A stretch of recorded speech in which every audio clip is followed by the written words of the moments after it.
Bonjour à tous, une deuxième vidéo de commentaires sur la partie proba du concours blanc, première épreuve.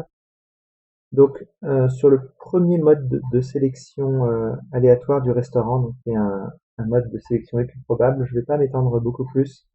Juste une remarque, j'ai trop souvent lu dans les copies des gens qui annoncent une loi euh, binomiale par exemple, là c'était la bonne réponse, sans préciser les paramètres. Donc les paramètres, c'est grand N, le nombre de tirages, parmi lesquels on veut savoir combien euh, réalise un succès, et un tiers, la probabilité de chaque succès à chaque lancé.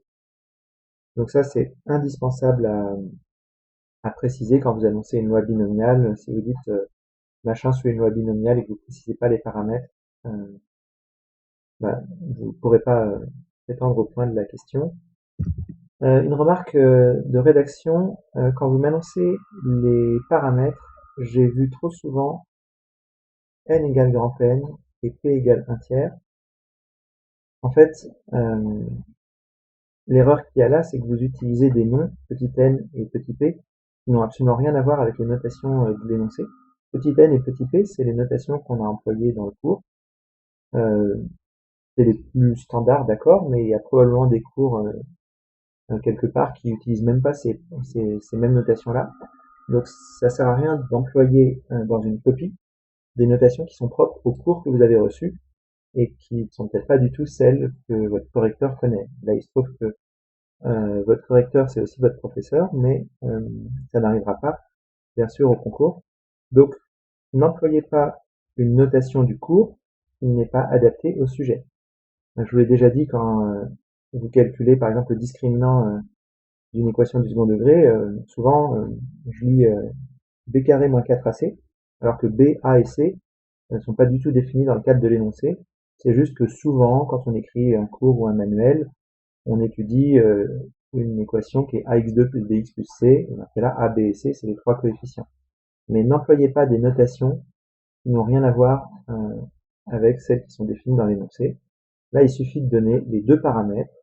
On sait très bien que c'est le nombre d'expériences et la probabilité. Donc vous dites, vous ne parlez pas de n et de p, vous dites grand X suit une loi binomiale, deux paramètres, grand N et un tiers. Voilà, je passe tout de suite au deuxième mode de sélection où là il y a eu un peu plus de casse. Donc pour ce deuxième mode de sélection, on vous dit que la première semaine, qui est en fait la semaine numéro 0,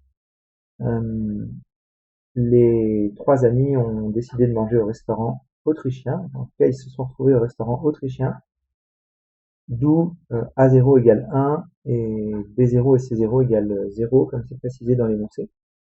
Et ensuite, le mode de sélection à partir de maintenant pour les restaurants des semaines suivantes, c'est la semaine suivante, on mange dans un des deux restaurants qui n'était pas celui où on a mangé la semaine précédente. Alors pour ça, l'énoncé vous invite gentiment à faire déjà le cas n égale 1 et n égale 2, donc la première semaine et la deuxième semaine. Alors déjà, là, il y a eu une première erreur massive et qui est vraiment très importante à noter et à surtout bien intégrer, qu'il faut absolument éviter. Donc pour la première semaine, il n'y a eu aucun problème. Comme les amis ont mangé autrichien la semaine 0, ils ne mangent pas autrichien la deuxième semaine, enfin la première, pardon, la numéro 1. Donc A1 égale 0, et donc ils ont le choix entre brésilien et chinois, avec probabilité 1,5. Donc ça n'a posé aucun problème, et ça appelle même pas d'autre justification, à peine, voilà. Si vous voulez vraiment être précis, vous dites, euh, on choisit de manière équiprobable entre le restaurant brésilien et le restaurant chinois. Voilà.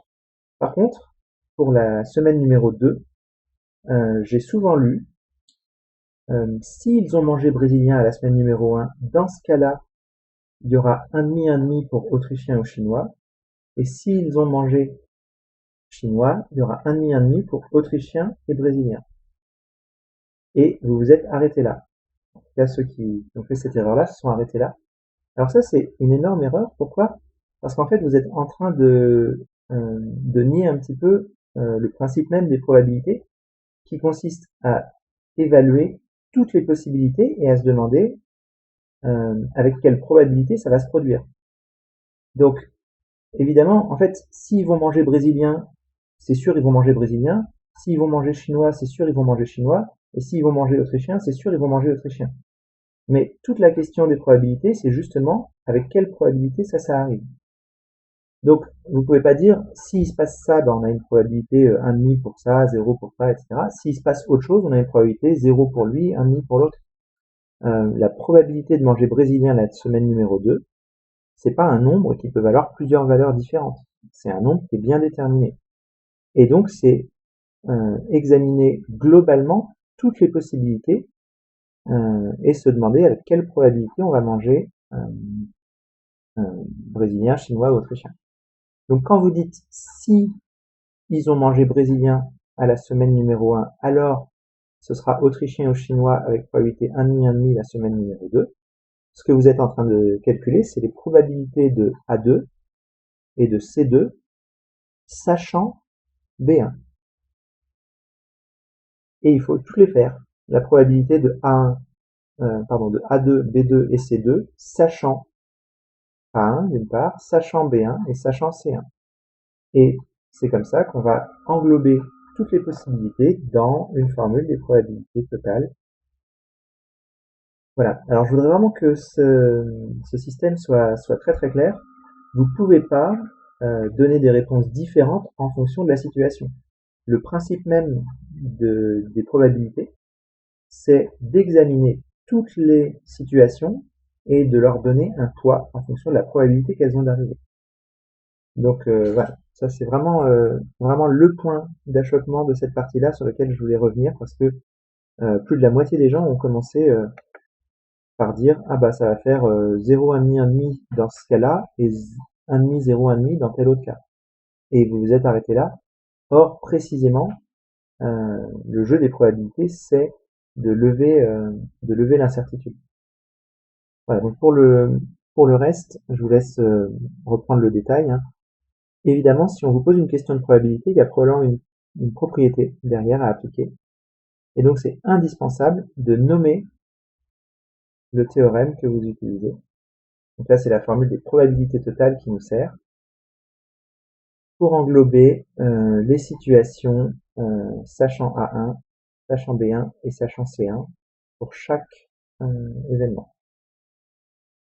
Voilà, donc parmi les gens qui ont abordé le problème correctement, il y a aussi beaucoup de personnes qui n'ont pas cité le théorème. Je vous l'ai dit, hein, en probabilité, sur les choses élémentaires comme ça, vous avez deux théorèmes, le théorème des probabilités totales, la formule des probabilités totales, et la formule des probabilités composées. C'est indispensable de nommer le théorème que vous appliquez pour justifier vos calculs.